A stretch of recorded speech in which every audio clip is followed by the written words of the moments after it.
Hey guys, welcome back to Hollowacreshomestead. Homestead. My name is Stephanie. Today I'm in the kitchen and I have you on a super wide angle lens on the GoPro so you can see the entire kitchen, you can see what I'm doing. What I'm doing is first I have to clean up the mess from breakfast and lunch. We've gathered a little bit of a mess. So I'm going to clean this up and then I'm going to take a gallon of strawberries, cut them up and put them on the dehydrator. I have some plans for these strawberries and I will share them with you very quickly. I'm going to clean this up real quick and then I'll be right back in the chat.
So I'm going to go ahead and get started on these strawberries. I have the dehydrator right there, plugged in, all ready to go. And here we have a gallon of strawberries. Oh, I've got so much food in the fridge that I've got to use up. Now we've had these for about 3 days. Josh got these at a side-of-the-road farm stand in Lexington. And oh my gosh, they're so delicious. They are like perfectly ripe. They didn't last very long because they were picked at, peak ripeness, So they're absolutely delicious. I'm gonna go ahead and wash these real quick, then I'll be slicing them up and putting them on the dehydrated trays. Obviously they're not all gonna fit and I don't want them to. I do wanna fill up the 5 trays so that we have dehydrated strawberries. Josh loves the strawberry muffins, so if I can put dehydrated strawberries in the muffins, it won't make it all ooey and gooey and kind of gross like it does with fresh strawberries. As they do in muffin packets, they put dehydrated fruit in it. So I thought, hey, let's try that. And then he also wants some strawberry danishes, strawberry cream cheese danishes. So I'm going to give those a shot too. I'll be making puff pastries in just a bit. Still have to clean off the stove over there, but strawberries first. Priorities, right?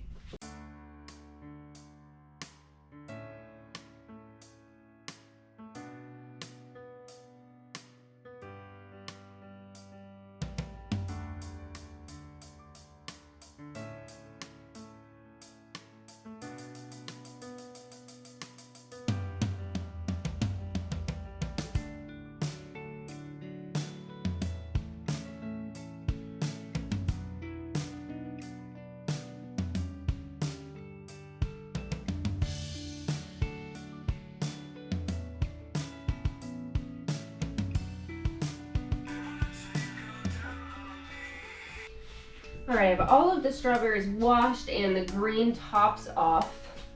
There are some in here that are a little deformed and kind of weird looking, so I'm going to cut off all the bad stuff, obviously. Put it here in my compost bowl. Here is the extra container over there. I need to wash it. I just rinsed it out. And then I'm using this flexible cutting board here. Really, I don't want to use my wood because strawberry stains and it'll stain my wood, and I don't want that, so that's why we have these plastic ones. Ooh, large bowl of strawberries there. Dehydrator here.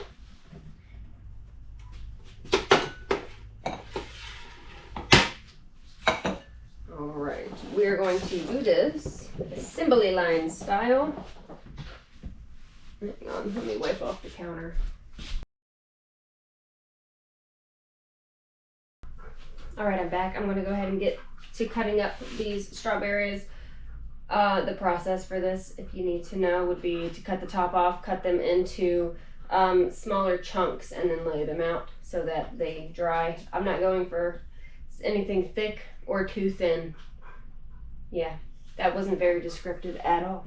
So really you just cut up the strawberries. It's really not that hard or too much to think about. So, come on. Top off. Fun fact about this, see right here, there's a whole bunch of strawberry seed. I could take the top and put it in soil and it would start to grow strawberries. I know this for a fact because I did it. The germination rate isn't exact, but as it decays and it breaks down, it starts molding and things, it actually does add nutrients into the soil that you're using. Fun fact.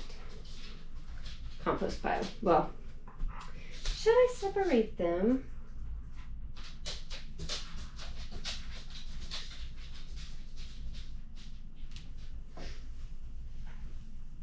Yes, I'm going to. Alright, over there in the strawberry container. That doesn't matter. Then we planted. I'm going to plant those pieces. Okay. And now, grow this. Whenever the fruits dry, they're going to shrink. So I need to do them thick enough that they're going to still be of decent size, but not, oh come on, but not too thick that they don't dry all the way through to the middle and get rubbery. Okay, here's an end piece. This might be one that would not dry all the way through because it's just really thick on this part.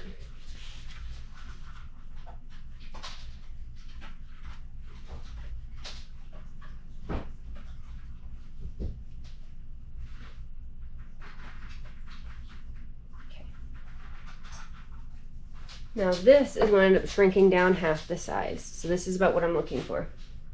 The size pieces that I want. I'm just going to go ahead and cut up a whole bunch of these, start putting them on there, turn my music back on, and I'll talk with you in a moment.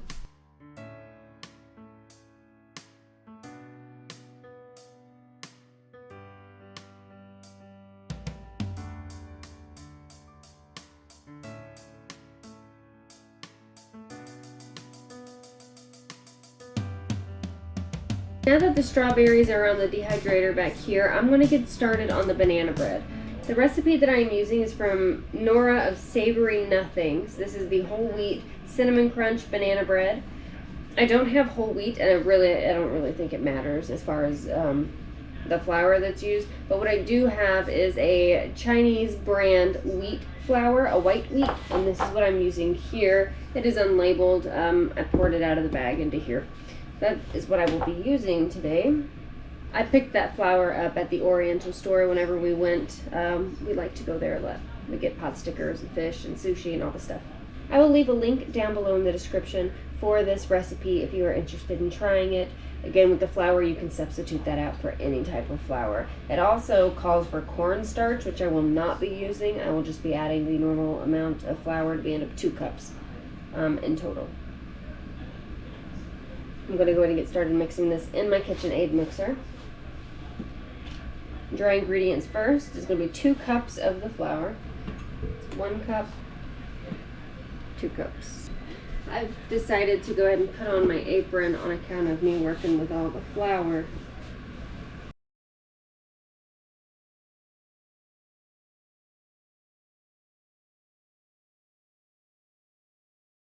Two teaspoons of ground cinnamon is what we're using next.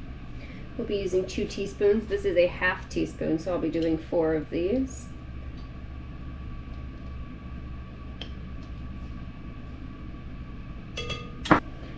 One and a half teaspoons of baking powder.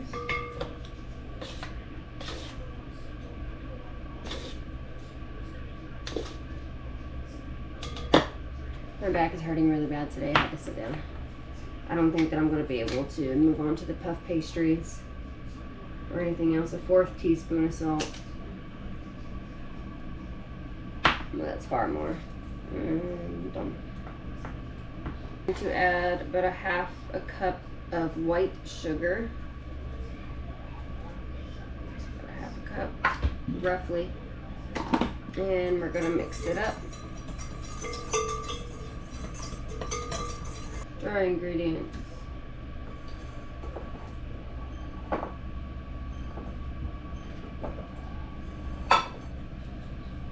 Ouch. Right, it calls for 1 cup of mashed ripe potatoes. Bananas. Calls for a cup of fresh, ripe. Guys, I'm having a really hard time right now. My brain's not working. Banana. 1 cup banana. So I'm just gonna take banana and I'm gonna put it in the thing. It says to mix it all separately, but you know something? I'm not washing any more dishes than I have to. So we're gonna plop this baby in here. Yes.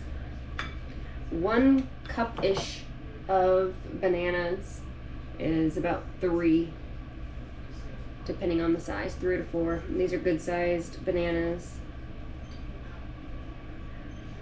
See, there's nothing wrong with that banana. The outside peel is ugly. That's how perfect baking. Perfect baking bananas.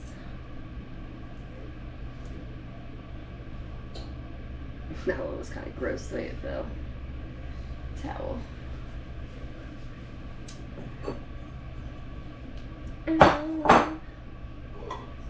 2 eggs.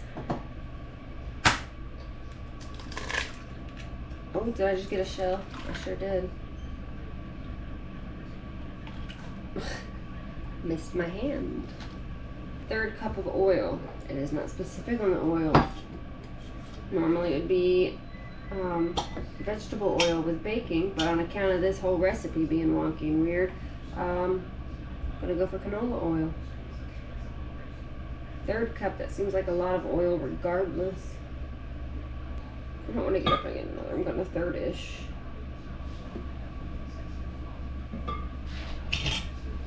That was about a 1/3-ish. I'm measuring things today, so this probably isn't going to turn out. Whatever. I just need to use the bananas. It'll be edible. Even if it doesn't rise, it'll still be edible. Oh, that's the paper. And a 1/2 cup of Greek yogurt. I don't have Greek yogurt, but I have this. This is my favorite yogurt. Stonyfield Organic Probiotic Vanilla Whole Milk Yogurt. That was a lot to say, wasn't it? How much is that wet 1/2 cup?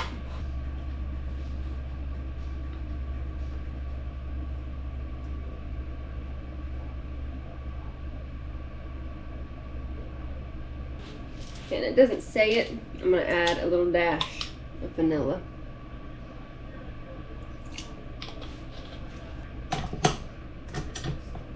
And we're going to whisk this until well combined. While this is mixing, we're going to make the crumbly for the top. So the 1/2 cup of flour, ish, 1/2 cup of brown sugar,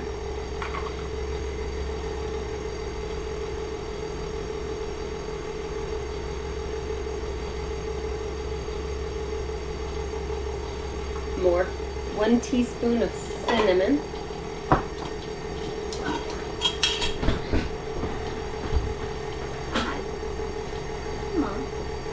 I did 1 1/2, 1/4 cup of butter.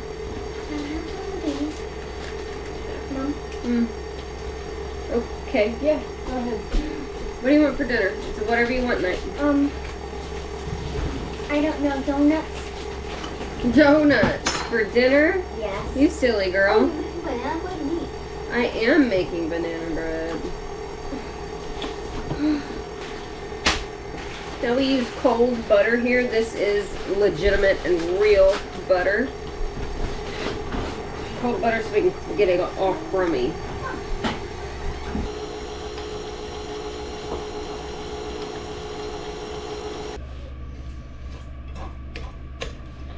That is actually the perfect consistency of what we're looking for. So I might not have properly measured, but I got ishes. It's close enough.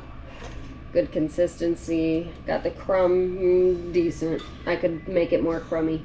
I'm going to spray my pan here with oil.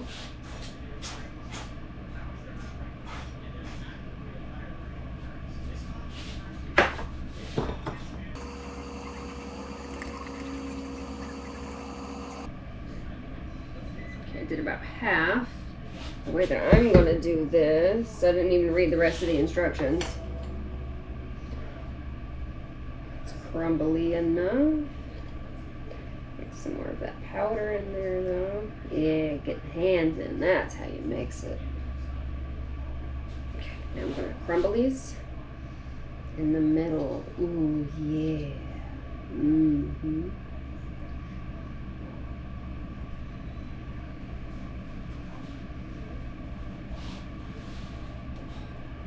Mwah. And the rest.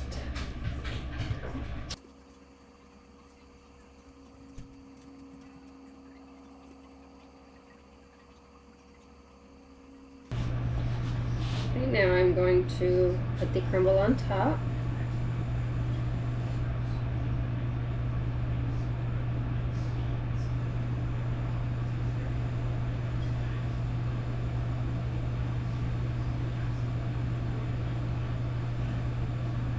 I wonder if it was supposed to go in the middle anyway, because this is a whole lot of crumb just to be at the top. Guess I should have read the recipe all the way through. Because that's a lot on top. Might have some toastiness.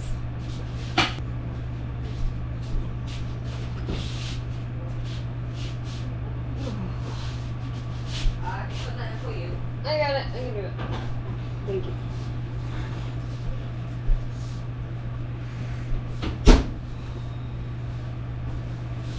It was really hard to get that in there. I'm going to clean up my mess. I will be back in 50 to 60 minutes and we'll show off what it looks like.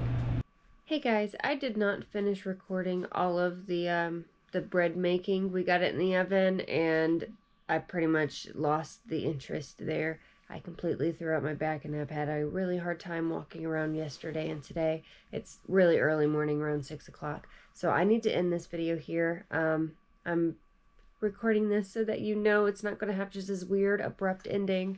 I wanted to get this edited and put up for you guys today.